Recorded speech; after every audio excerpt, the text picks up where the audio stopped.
நேற்று அடிபட்டு ராணுவ வந்து டாக்டர் கிட்ட போயிட்டு திரும்ப ரிட்டன் வந்தோடனே எல்லா ஹவுஸ்மேட்ஸும் ராணுவ பார்க்கறதுக்கு வருவாங்க.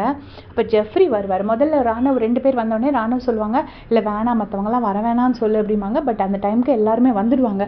வந்தோடனே ராணுவ எல்லார்கிட்டையும் பொலைட்டாக பதில் சொல்லுவார். அப்போ ஜெஃப்ரி வந்துட்டு கேட்பாரு, டே என்னாச்சுடா அப்படின்னோடனே கை தூக்க முடியல ஜெஃப் அப்படின்னு சொல்லுவார்.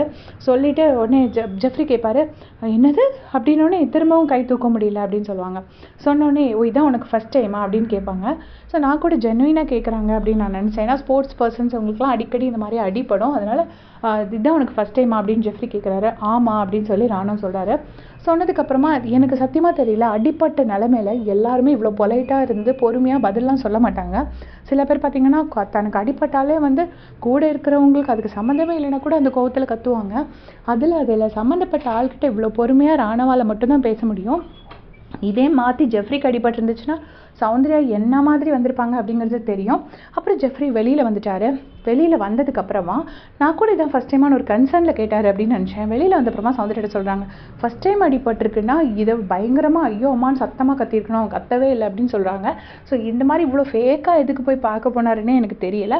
சௌந்தர்யா வந்துட்டு இல்லை நான் பார்க்க போகல அப்படின்னு சொல்லிட்டாங்க. ஒன்வே அது கூட பரவாயில்ல போல இருக்கு. பட் பார்க்க போகாமல் இருந்தது ரொம்ப தப்பு. இருந்தாலும் பார்த்துட்டு வந்துட்டு இந்த மாதிரி ஏன் அப்படி சொன்னாங்க அப்படின்னு நமக்கு ஒன்றும் புரியல. ராணுவம் ஆனனால தான் இந்த இடத்துல இவ்வளோ தூரம் அது ஒரு பெரிய இஷ்யூ ஆக்காமல் இருந்தார். இதே அந்த ஹவுஸ்மேட்ஸில் ஒரு சில பேர்னா இதை ரொம்ப ஊதி பெருசாக்கி ஏதோ அவங்கள யாரும் கொலை பண்ண வந்த மாதிரி ஒரு பெரிய லெவலில் இது பண்ணியிருப்பாங்க. பட் ராணுவுக்கு அதுக்கு ஏற்ற மாதிரி அப்ரிசியேஷன் கிடைக்கவே இல்லை. அது ஏன்னு நமக்கு புரியல. உங்களுடைய கமெண்ட்ஸ்